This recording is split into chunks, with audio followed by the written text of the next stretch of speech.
Hi everyone, welcome to Being Happy, how to find true and lasting happiness. I'm Dave Tuffley and it's my very great pleasure to be talking to you today. Work through this course with me and by the end you'll have everything you need to know to be truly happy.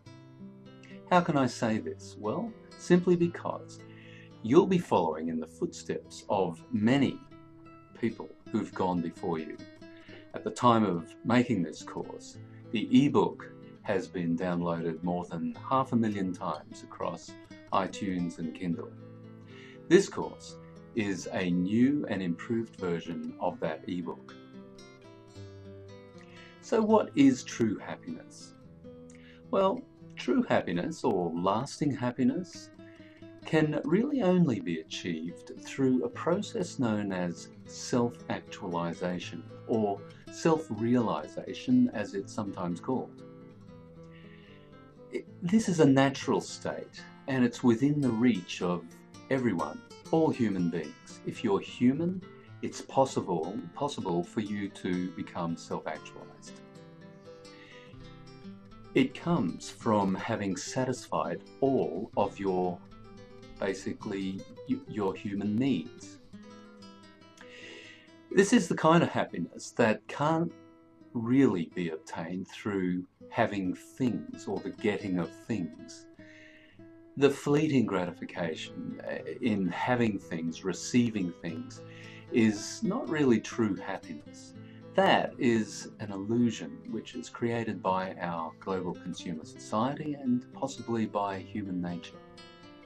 No, I'm not suggesting though that you should avoid having nice things. Far from it. Just that these are not a source of true happiness. They can make you comfortable. They can give you fleeting pleasure, but not lasting pleasure. So truly happy people are self-actualized people.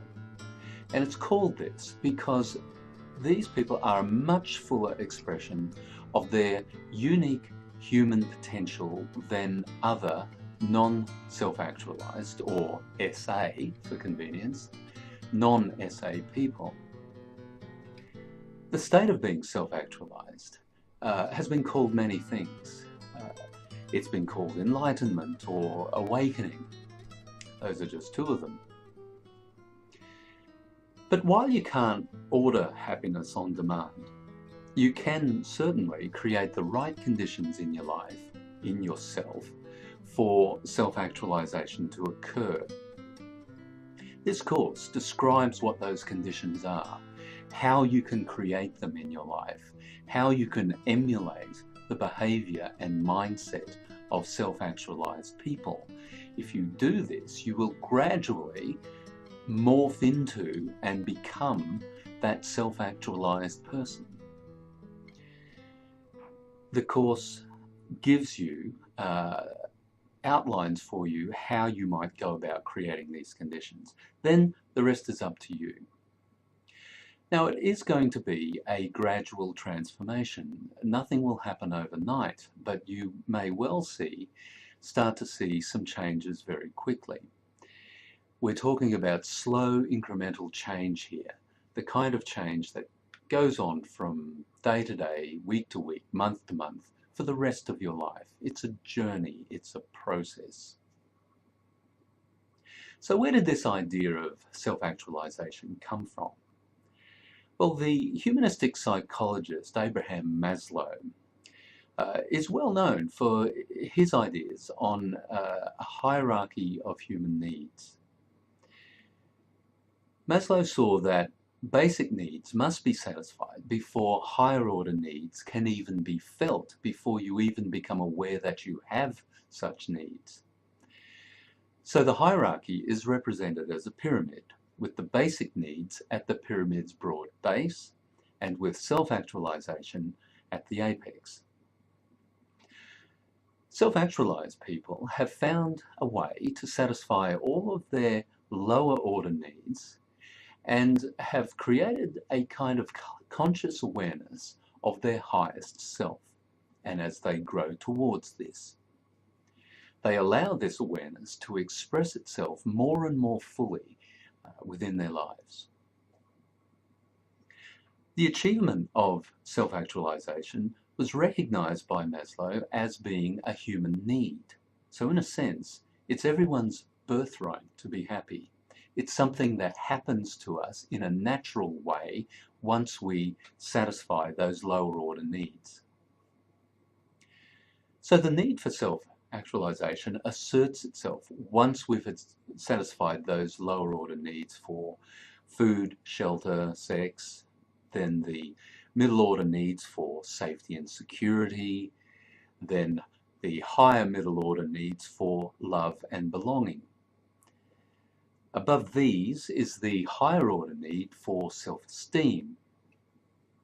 But highest of all, sitting like a capstone on top of the pyramid, is the need for self-actualization. Now, the annals of various religions tell us that a person can achieve enlightenment with only some or none of the higher and middle order needs being met, and with only the barest of lower order needs like food and shelter being satisfied. This is much more difficult, requiring you to become an ascetic recluse and engage in mortification of the flesh in order to free yourself from these normal human needs. Now, this course is definitely not recommending this course of action. Our body is not an impediment to our happiness, quite the opposite. It is a great ally to happiness. We owe it to ourselves to take the best care of our body that we can by making sure we eat well, get enough rest and exercise, avoiding toxic, addictive substances. SA people, self-actualized people, whoever they are, and whatever the circumstances of their lives, tend to approach life in the ways described in the lectures to follow. So stay with me with this first lecture on experiencing things fully, vividly, and selflessly. That's coming up.